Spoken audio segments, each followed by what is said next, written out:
Hello, my name is Tara Petty, and I'm a registered nurse, and I just wanted to go over a public service announcement about measles, this hot topic that's been in the news recently. So what is measles? Measles or rubella is a highly contagious virus. So the CDC says that this is one of the most highly contagious viruses on our planet. It is most often found in children, but can be found in adults as well at any age. And like the flu, this is not a seasonal virus. It can happen at any time of the year, and so you always have to be aware. So an update from the CDC about measles is that as of March 28th, there were 483 confirmed cases in the United States. Unfortunately, 250 of those cases are found in the state of Texas, and there have been 2 deaths that have occurred because of the measles virus. 89% of those people that have the measles are unvaccinated people, and 40% of the patients that have the measles will require hospitalization. So what are the symptoms? They include fever, dry cough, runny nose and congestion, a sore throat and inflamed eyes, and then the most telling sign is the skin rash like you see in the picture here.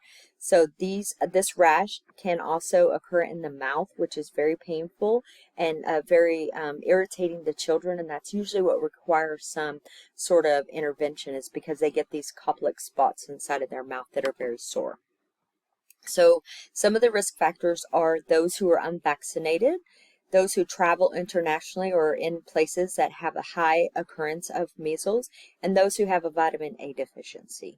So some complications are diarrhea and vomiting, and these are the 2 things that most usually lead to hospitalization because of severe dehydration.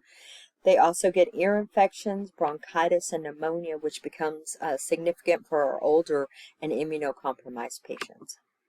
So the treatment for the measles is to take Tylenol or NSAIDs to help keep the fever down, rest as much as you can and let your body do its natural thing to fight off a virus, drink lots of fluids and stay hydrated, and gargle with salt water, and that'll help take away the pain in the mouth. So what you can do to prevent it is to get the 2-dose vaccine. It is 97% effective against it. It is a 2-dose that has to be given 28 days apart, so see your healthcare professional for that. If you're unvaccinated, avoid traveling to places that have a high infection rate.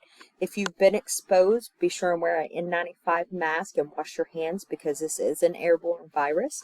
And if you have been exposed, then isolate for 4 days after, and if you have a rash, wait for 4 days after the rash appears before going out anywhere. So what can I do next? The CDC has tons of educational information on their website. It'll also tell you who's eligible for a vaccine, where you can go to get a vaccine, and resources if you're uninsured so that you can get a vaccine. The Texas Department of State Health website also has a lot of resources. They have a lot of educational resources for schools to hand out to their students, and also for doctors' offices to hang up for their employees and their patients that are coming in. And these are my resources for my presentation. Thank you for listening.